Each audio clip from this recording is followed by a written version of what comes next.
Well, I'm really happy to be here with Janet Jack. It's absolutely fantastic. Come all the way to support us.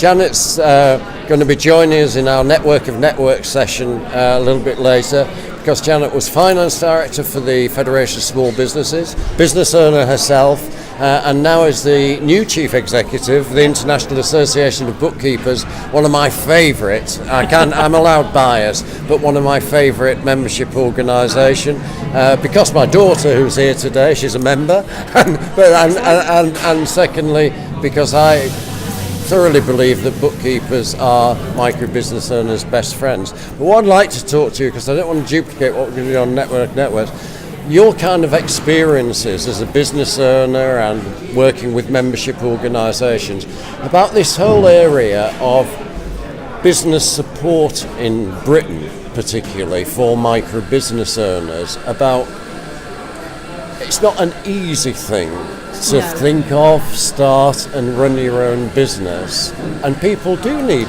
help and support. What's your take on where we are in Britain at the moment with helping people thinking about starting, running their own business?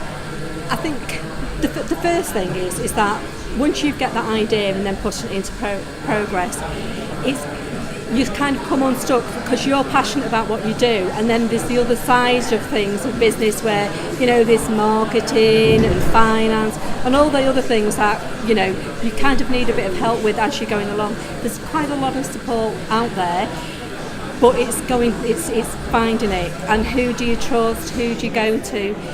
I think one of the best things to do is doing networking, get to know other micro businesses so that you can build your support network yourself. Then you also get advice from them who they've used in certain sectors. Be referred somebody that they trust. So that way you've got a bit of something beforehand before you go. You've got that knowledge that they're a trustworthy person. Because there's lots of people out there, and they say they're in that sector, but it might be not quite what you're looking for. And you've got to have that personal rapport because they become part of your team. If you outsource part of your business, they become part of your team, and it's very important that you have a really good working relationship with them, because you know as an entrepreneur and starting, you want to grow it, how far you want to grow it, and you know what your vision is, and you're the one who's passionate about it, and not everyone else is as passionate as you are when they come to work for you about your own business. So it's crucial that you get a really good working relationship. Because you are, especially in the early days, you are vulnerable to people saying that I'm the one that can do this kind of thing. And it can be quite expensive learning curve if you get it wrong. Yeah. Definitely. So in terms of if we talk about, I always say, and this is my bias, I always say that bookkeeping is, because of the fact that a micro business owner should be concentrating on two things: customers and cash flow. Yes. Those are the two things. Absolutely. That everything I know means they should be doing. And the great thing about having a bookkeeper, also, and we've been talking about online cloud applications and various things, is that you've got something fast, easy, but correct, if you like, so that you can concentrate most of your time on the customers and cash flow. What would you say is the future for bookkeepers in terms of providing business support to micro business? Do you think it'll all happen in the cloud and we won't need any bookkeepers anymore, or just give me your view generally in the future? I think the future is that obviously it's changing. You'll find now that most bookkeepers are going away from that old-fashioned of coming into your practice all the time.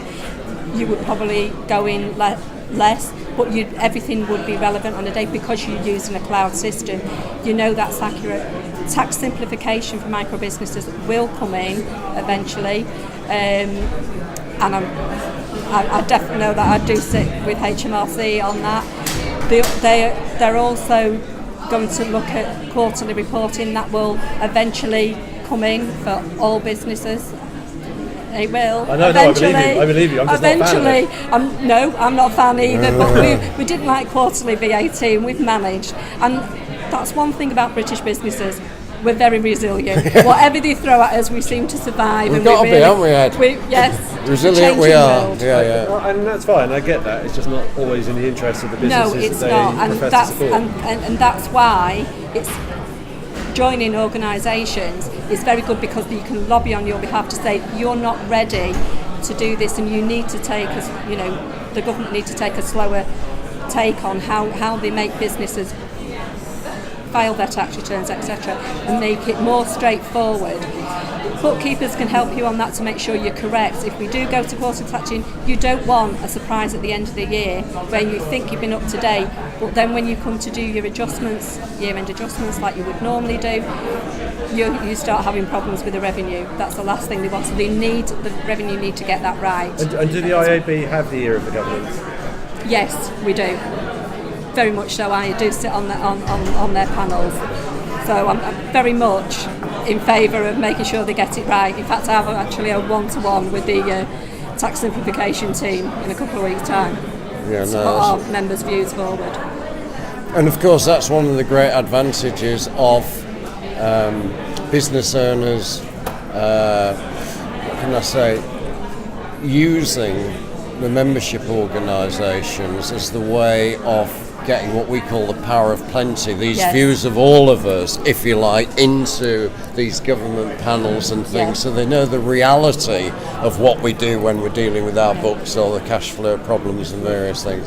My very last question is that we have a Microbiz Matters campaign. You may have heard of it. It's called Paying 30 Days. And all it says is, I've been campaigning for 20 years on this, by the way, Janet, but last 6 years, and it's as simple as saying government must not contract with, license or fund any organisation that does not pay all its suppliers within 30 days. What do you think of that? It would be nice if we eventually got there. Obviously, I'm a big campaigner of late payment. Don't like it. I think you should try. Small businesses, cash flow, which you said earlier, is king to running your business.